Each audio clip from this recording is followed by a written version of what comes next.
Hello friends, मैं विजय गर्ग अपने YouTube के channel even computer learning concept में आप सभी का स्वागत करता हूं। दोस्तों, आज मैं अपने एक नई टॉपिक के साथ आपके सामने फिर दोबारा से प्रस्तुत हुआ हूं और आपको इस टॉपिक को बहुत सिंपल तरीके से, बहुत सिंपल मेथड से आपको समझाऊंगा कि ये टॉपिक किस तरह से काम करता है। दोस्तों, आप लोगों से निवेदन है कि इस वीडियो को देखने से पहले प्लीज़ मेरी वीडियो अगर आपको अच्छी लगती है तो प्लीज़ मेरी वीडियो को लाइक और चैनल को सब्सक्राइब करना न भूलें और ज़्यादा से ज़्यादा लोगों को शेयर करें, जिससे यूपी बोर्ड और सीबीएसई बोर्ड के उन सभी छात्र छात्राओं को हेल्प मिल सके जिन्होंने बोर्ड एग्ज़ाम में कंप्यूटर साइंस सब्जेक्ट एक विषय के रूप में लिया है। चलिए दोस्तों, आज हम शुरू करते हैं। तो दोस्तों, आज का हमारा टॉपिक है सी भाषा में नेस्टेड लूप क्या होते हैं। मीन्स चाहे वो सी भाषा हो चाहे वो सी प्लस प्लस भाषा हो, हम बात दोनों की करते हैं दोस्तों कि सी भाषा में या सी प्लस प्लस भाषा में नेस्टेड लूप क्या होते हैं। जब लूप के अंदर लूप होता है तो उसे नेस्टेड लूप कहते हैं। दोस्तों, एक बार फिर समझ लीजिए, जब लूप के अंदर लूप होता है तो उसे नेस्टेड लूप कहते हैं। मीन्स अगर लूप के अंदर हमें लूप लगाने की जरूरत पड़ती है तो वह कंडीशन, वह स्थिति हमारी क्या कहलाती है? नेस्टेड लूप कहलाती है। अब हम नेस्टेड लूप को समझाने के लिए दोस्तों एक आपके सामने एक नया क्वेश्चन लेकर आ रहे हैं। ये क्वेश्चन बोर्ड एग्जाम के लिए, यूपी बोर्ड के और सीबीएसई बोर्ड एग्जाम के लिए, दोनों के लिए काफ़ी इंपॉर्टेंट है। क्वेश्चन क्या है? यदि आपके एग्जाम में, बोर्ड एग्जाम में क्वेश्चन ये आता है कि आपको निम्न आउटपुट को, जो आउटपुट आपके सामने स्क्रीन पर दिखाई दे रहा है दोस्तों, यानी कि जो आपके स्टार स्टार सिंबल बन के आ रहे हैं 1 से 5 तक, लेकिन एक पिरामिड की शेप में, निम्न आउटपुट को प्रदर्शित करने के लिए सी भाषा में, दोस्तों ध्यान रखिएगा, सी भाषा की बात कर रहे हैं हम लोग, सी प्लस प्लस की, दोनों में प्रोग्राम एक से बनेंगे, बस प्रिंट करने का तरीका थोड़ा सा अलग होता है। तो निम्न आउटपुट को प्रदर्शित करने के लिए सी भाषा में प्रोग्राम बनाइए। दोस्तों, आपके सामने पिरामिड आ रहा है। पिरामिड क्या है? पिरामिड देख लीजिए, पहले स्टार प्रिंट हो रहा है 1 बार, फिर 2 बार स्टार प्रिंट हो रहा है, फिर 3 बार, फिर 4 बार, फिर 5 बार, यानी कि ये आपके स्टार प्रिंट हो रहे हैं पिरामिड की शेप में, लेकिन 5 बार। हम चाहें तो इसकी संख्या को बढ़ा सकते हैं। अभी दोस्तों मैं आगे बताऊंगा कि सी भाषा में इस प्रोग्राम को बनाने का क्या मेथड है और क्या तरीका होता है, तो उससे आपको और सारी कंडीशन क्लियर हो जाएंगी। तो शुरू करते हैं दोस्तों हम सी।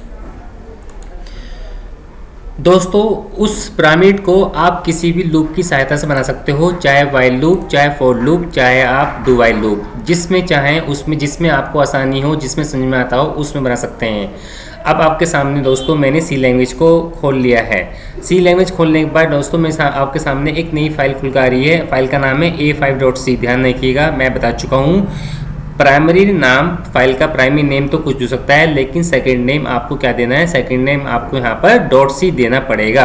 अगर .c नहीं देंगे तो सी की फाइल नहीं बनेगी, और सी की फाइल नहीं बन पाएगी तो वो फाइल आपकी कंपाइल होकर आउटपुट कुछ आपके सामने आउटपुट कुछ नहीं आ पाएगा। अब दोस्तों हम क्या करते हैं, यहाँ पर हम शुरू करते हैं प्रोग्राम। 2 हेडर फाइल तो आपको हर प्रोग्राम में लेनी है दोस्तों, stdio.h और conio.h। वर्ड मेन आपका प्रोग्राम वो होता है जहाँ से आपका प्रोग्रामिंग शुरू होती है, यानी कि सी लैंग्वेज में जितने भी प्रोग्राम शुरू होंगे सबके सब वर्ड मेन से ही शुरू होंगे। यहाँ पर आप 2 वेरिएबल ले लीजिए, एक तो ले लीजिए ए और एक ले लीजिए बी। ए बी इसलिए लिए हैं, ए तो लिया है हमने बाहर वाले लूप के लिए, और बी लिया है हमने अंदर वाले लूप के लिए। अब यहाँ पर CLR SCR को कर दीजिए स्क्रीन को क्लियर करने के लिए। अब दोस्तों यहाँ पर हम क्या करते हैं, यहाँ पर हम printf लगाकर 2 लाइन नीचे कर देते हैं, प्रिंट, जो आउटपुट हमारा थोड़ा नीचे आएगा, क्योंकि दोस्तों फिर आपको स्क्रीन पर दिखाई नहीं देगा कि आउटपुट कहाँ पर आ रहा है।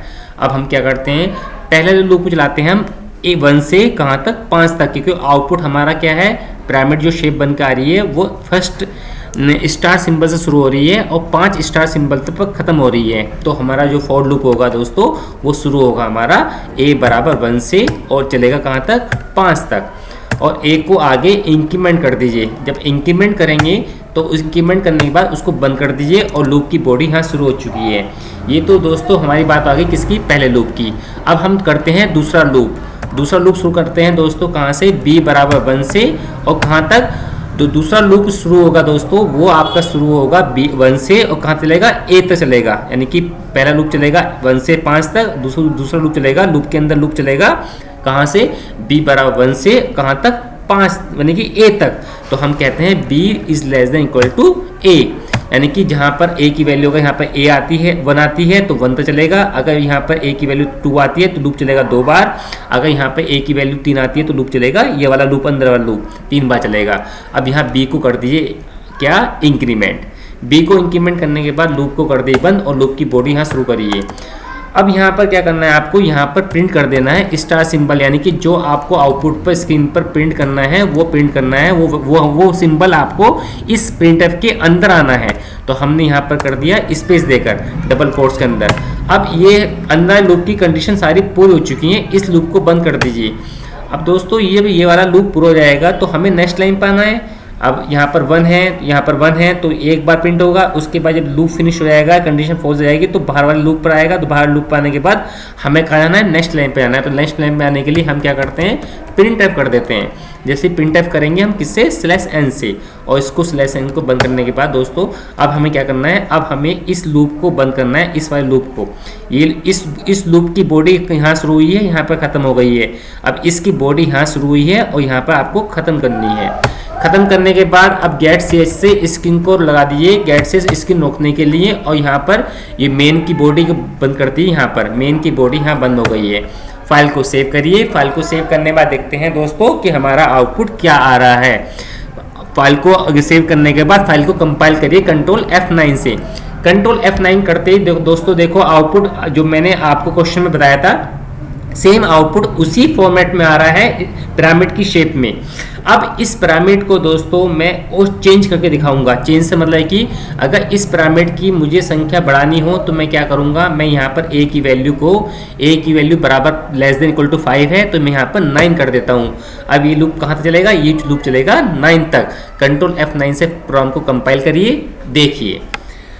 अब दोस्तों एक सामने इस क्वेश्चन से हमारा सामने एक क्वेश्चन और बन के आता है क्या, यदि हम दोस्तों इस यहाँ पर हम स्टार सिंबल की जगह पर यहाँ पर अगर हम a की वैल्यू %d से प्रिंट कर दें, a की वैल्यू यदि %d से प्रिंट कर दें, कैसे, इस तरह से जैसे मैंने यहाँ शेप करी है %d से मैंने यहाँ प्रिंट करी है a की वैल्यू। अब प्रोग्राम को सेव करके देखते हैं आउटपुट में क्या आएगा। जरा गौर से देखिएगा दोस्तों कि आउटपुट में क्या आएगा। कंट्रोल F9 करिए। कंट्रोल F9 करते ही आउटपुट में क्या आया, 1 2 2 3 3 कहाँ तक दोस्तों, 9 तक आया है।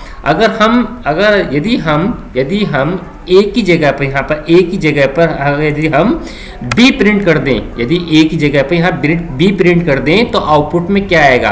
आउटपुट में दोस्तों देखिए क्या आएगा। कंट्रोल F9 करिए। कंट्रोल F9 करने के बाद देखिए आउटपुट चेंज हो चुका है। पहला आउटपुट आ रहा था 1 2 2 3 3 3 4 4, अब आउटपुट आया है 1 1 2 1 2 3 1 2 3 4 1 2 3 4 5 कहाँ तक, 9 तक। इस तरह से हम आउटपुट चेंज करते हैं। देखिए दोस्तों आपके सामने एक क्वेश्चन से 3 क्वेश्चन और निकल के आ चुके हैं। अब इसी पिरामिड को यदि दोस्तों हमें उल्टा प्रिंट करना हो, उल्टा प्रिंट मीन्स बड़े जो स्टार सिंबल के लाइंस है वो ऊपर आनी हो और छोटा 1 नीचे आना हो, तो हम इसी नंबरिंग को उल्टा प्रिंट करके दिखाते हैं। कैसे, यहाँ पर दोस्तों 9 कर दीजिए और यहाँ पर कंडीशन कर दीजिए ग्रेटर देन इक्वल टू क्या 1 तक, और यहाँ पर कर दीजिए दोस्तों a को माइनस कर दीजिए रिवर्स ऑर्डर में चलाने के लिए। ऐसे यहाँ पर कर दिए दोस्तों, यहाँ पर b बराबर 1 है तो b बराबर 1 की जगह कर दिए b बराबर 1 a, और यहाँ पर कर दीजिए इसको कर दिए ग्रेटर देन इक्वल टू कहाँ तक, 1 तक, और यहाँ पर b की प्लस की जगह क्या करना है आपको, b प्लस की जगह दोस्तों आपको यहाँ पर b माइनस करना है।